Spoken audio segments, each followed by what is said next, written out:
Hello friend, welcome to my YouTube channel Spandan pathology में। Doctor Nirmal आपके सामने आ गए हैं एक नए टॉपिक पे डिस्कस करने के लिए। आज का जो हमारा टॉपिक है जिसके ऊपर हम डिस्कस करने वाले हैं, उस टॉपिक का नाम है diagnosis and test of viral infection. मतलब वायरल इन्फेक्शन का निदान और परीक्षण कैसे किया जाता है। वायरल इन्फेक्शन का निदान और परीक्षण कैसे किया जाता है। तो देखिए, how are viral infection diagnosed, मतलब कि वायरल इन्फेक्शन का निदान कैसे किया जाता है। यहाँ पे हम सिर्फ डायग्नोसिस देख रहे हैं, ठीक है। तो how are viral infections diagnosed, मतलब वायरल इन्फेक्शन का निदान कैसे किया जाता है।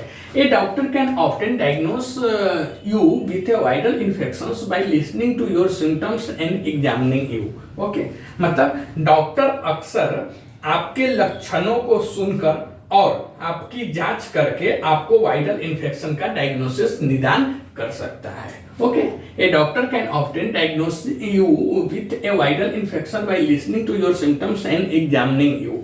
ओके, मतलब यही कि डॉक्टर अक्सर आपके लक्षणों को सुनकर और आपकी जांच करके आपको वायरल इन्फेक्शन का डायग्नोसिस निदान कर सकता है।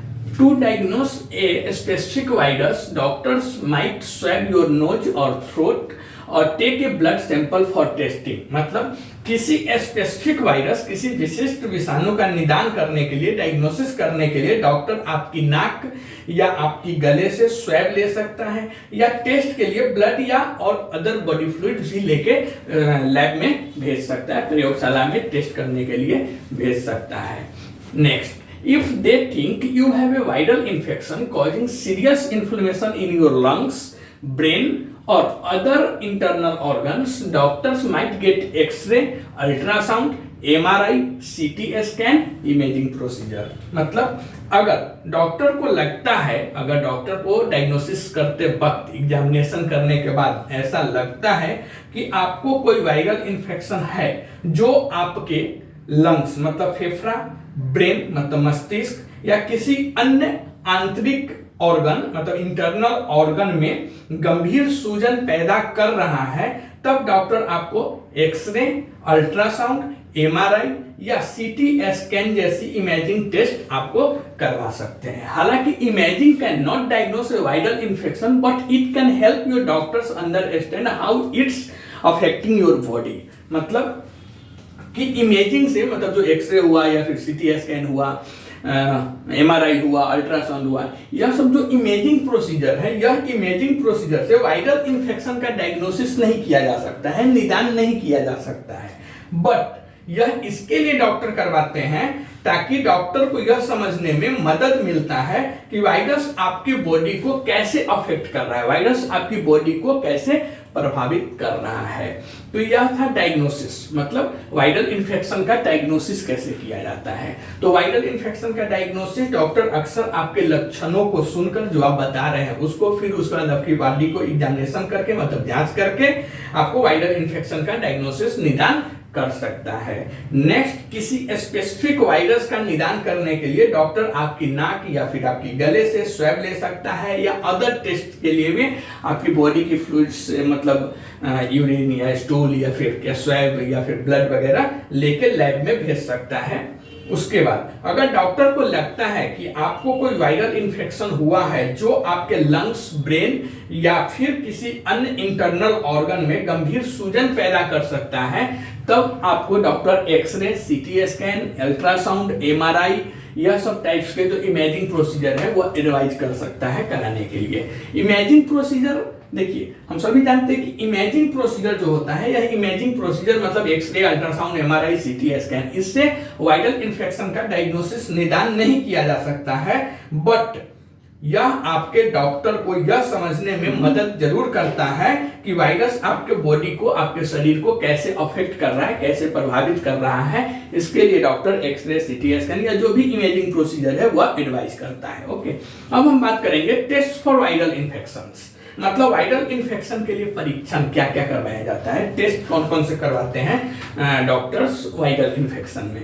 First, doctors might send body fluids और tissue samples to a lab to look for science of viral infections, जैसे viral DNA, viral RNA, viral antibodies और एंटीजन्स। मतलब कि डॉक्टर्स वायरल इन्फेक्शन में वायरस का डीएनए या आरएनए, एंटीबॉडीज, एंटीजन, इस सब चीज के लक्षणों के जांच के लिए आपकी बॉडी फ्लूइड्स या टिश्यू के सैंपल लैब में भेज सकता है। ओके, types of sample they might take if include, मतलब डॉक्टर निम्नलिखित प्रकार के सैंपल ले सकते हैं टेस्ट के लिए। जैसे पहला ब्लड, ब्लड मतलब खून, रक्त ले सकता है, जिससे आपको वायरल इन्फेक्शन में पता लगाया जा सकता है। उसके बाद स्पीट, स्पीट मतलब सलाइवा, स्पीट को हिंदी में बोलते हैं थूक, मतलब थूक, या सलाइवा को हिंदी में बोलते हैं लार। तो यह भी सैंपल रिक्वायर्ड रहता है वायरल इन्फेक्शन के लिए। उसके बाद फ्लेगम और म्यूकस और स्पूटम, मतलब कफ, बलगम या थूक, खखार जिसे बोलते हैं,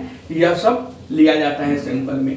नेक्स्ट सैंपल्स होता है सेल्स फ्रॉम योर नोज और नासोफेरेंक्स और नासोफेरेंजियल स्वैब, मतलब आपकी नाक या नासोफेरेंक्स या नासोफेरेंजियल स्वैब होता है, वह लिया जाता है टेस्ट करने के लिए।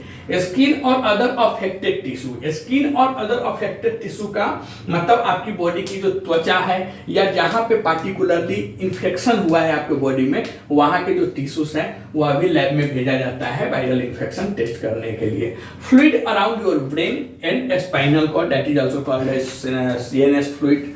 तो मतलब कि जो आपकी मस्तिष्क है, ब्रेन है, उसके आसपास आपके मस्तिष्क और रीढ़ की हड्डी, स्पाइनल कॉर्ड, जो रीढ़ की हड्डी होते हैं उसके आसपास के एरिया से फ्लूइड निकाला जाता है, जिसे सीएनएस फ्लूइड भी बोलते हैं, वह भी टेस्ट किया जाता है वायरल इन्फेक्शन के पता लगाने के लिए।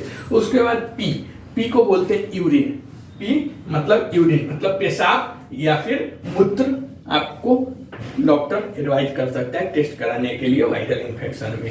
पूप, स्टूल, मतलब पूप को हम स्टूल बोलते हैं, जो हिंदी में जिसे मल बोलते हैं, वह भी टेस्ट करवाया जाता है वायरल इन्फेक्शन में। Next cells from your cervix, जैसे पैप स्मीयर हो गया, मतलब आपके गर्भाशय गिरा से, सर्वाइक्स को हम हिंदी में गर्भाशय ग्रीवा बोलते हैं, तो गर्भाशय ग्रीवा से सेल्स निकाला जाता है जिसे पैप स्मीयर बोलते हैं। और यह पैप स्मीयर इसके लिए निकाला जाता है कि pap smears can find HPV, HPV का मतलब होता है human papilloma virus, a virus that can cause cancers, मतलब कि पैप स्मीयर से एचपीवी, एचपीवी का मतलब है ह्यूमन पैपिलोमा वायरस का पता लगाया जाता है। जो एक वायरस है, एचपीवी क्या है, तो एचपीवी ह्यूमन पैपिलोमा वायरस यह एक वायरस है और जो कैंसर का कारण भी बन सकता है इंसानों में।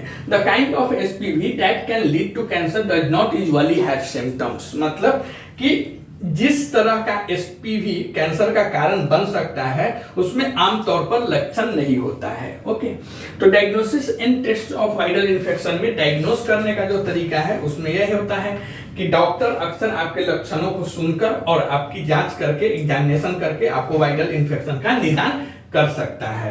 दूसरा, किसी स्पेसिफिक वायरस का अगर शक है डॉक्टर को, तो उसके निदान करने के लिए डॉक्टर से आपकी नाक या फिर आपकी गले से स्वैब ले सकता है या टेस्ट करने के लिए ब्लड सैंपल भी ले सकता है। उसके बाद अगर डॉक्टर को लगता है कि आपको कोई वायरल इन्फेक्शन है, ऐसा वायरल इन्फेक्शन है जो आपके लंग्स या ब्रेन या किसी अन्य इंटरनल ऑर्गन में गंभीर सूजन पैदा कर सकता है, तो doctor x-ray, ultrasound, MRI, CT scan जैसे इमेजिंग प्रोसीजर आपको एडवाइज कर सकता है। इमेजिंग प्रोसीजर से वायरल इन्फेक्शन का डायग्नोसिस निदान नहीं हो सकता है, लेकिन डॉक्टर यह इसके लिए एडवाइज करते हैं ताकि आपके डॉक्टर को यह समझने में मदद हो कि वायरस आपके बॉडी को कैसे अफेक्ट कर रहा है, कैसे प्रभावित कर रहा है। उसके बाद हम बात करेंगे test for viral infection. Test for viral infection मतलब वायरल इन्फेक्शन के लिए परीक्षण क्या क्या है, ब्लड टेस्ट या फिर जो भी टेस्ट है वह कैसे किया जाता है। तो डॉक्टर्स वायरल इन्फेक्शन में वायरस के डीएनए, आरएनए, एंटीजन, एंटीबॉडी यह सब पता लगाने के लिए, उसके लक्षणों को जांच करने के लिए आपकी बॉडी की जो फ्लूइड है वह बॉडी फ्लूइड्स या टिश्यू सैंपल्स ले सकते हैं। कौन कौन से सैंपल से ब्लड, कौन कौन से ऐसे बॉडी फ्लूइड्स है या सैंपल है जिसे वायरल इन्फेक्शन पता किया जा सकता है? तो पहला ब्लड, ब्लड मतलब रक्त। दूसरा स्पीट, स्पीट मतलब आपके थूक या फिर सलाइवा मतलब लार, उससे भी वायरस इन्फेक्शन, वायरस है या नहीं इसका पता लगाया जा सकता है। फलगम, म्यूकस और स्पूतम मतलब कफ, बलगम और जो क्या बोलते हैं थूक, इससे भी वायरस इन्फेक्शन का पता लगा सकते हैं। सेल्स फ्रॉम योर नोज और नासोफेरेंक्स और नासोफेरेंजियल स्वैब मतलब आपसे, आपके नाक से लिया हुआ जो स्वैब रहता है उसमें सेल्स आते हैं या फिर नासोफेरेंजियल स्वैब होता है, उससे वायरल इन्फेक्शन का पता लगाया जा सकता है। स्किन और अदर अफेक्टेड टिश्यू मतलब आपकी बॉडी की जो त्वचा है जहां आपको लगता है कि वायरल इन्फेक्शन हुआ है वह, या फिर जहां पे अफेक्टेड टिश्यू है, जहां प्रभावित एरिया है वहां की टिश्यूज को टेस्ट किया जाता है वायरल इन्फेक्शन के लिए। Fluid around your brain and spinal cord, मतलब आपके मस्तिष्क और रीढ़ की हड्डी के आसपास के एरिया से फ्लूइड निकाला जाता है, जिसे हम CNS फ्लूइड बोलते हैं। उसके टेस्ट करके भी हमें पता चलता है कि वायरल इन्फेक्शन है या नहीं। उसके बाद मूत्र, पेशाब टेस्ट करके, मल मतलब स्टूल टेस्ट करके, और सर्वाइक्स जो होता है गर्भाशय ग्रीवा, वहां से लिया हुआ सेल जिसे पैप स्मीयर बोलते हैं, यह सब टेस्ट करके वायरल इन्फेक्शन का पता लगाया जा सकता है। पैप स्मीयर इसके लिए करते हैं कि पैप स्मीयर की वजह से HPV का पता लगाया जा सकता है। पैप स्मीयर से HPV का मतलब होता है ह्यूमन पैपिलोमा वायरस का पता लगाया जा सकता है। जो ह्यूमन पैपिलोमा वायरस एक टाइप का वायरस है और इससे कैंसर होने का खतरा रहता है। और उसके बाद जिस टाइप के HPV होता है, जिस टाइप का HPV human papilloma virus cancer का कारण बन सकता है, उसमें आमतौर पर लक्षण नहीं दिखाई देता है। ओके, अब कमेंट करके बताइए यह वीडियो आपको कैसा लगा। और यह वीडियो आपको अच्छा लगता है तो प्लीज इस चैनल को सब्सक्राइब कर दीजिए, लाइक कीजिए, शेयर कीजिए। मिलते हैं ऐसे ही एक नए टॉपिक पर डिस्कस करते हुए, तब तक के लिए थैंक यू।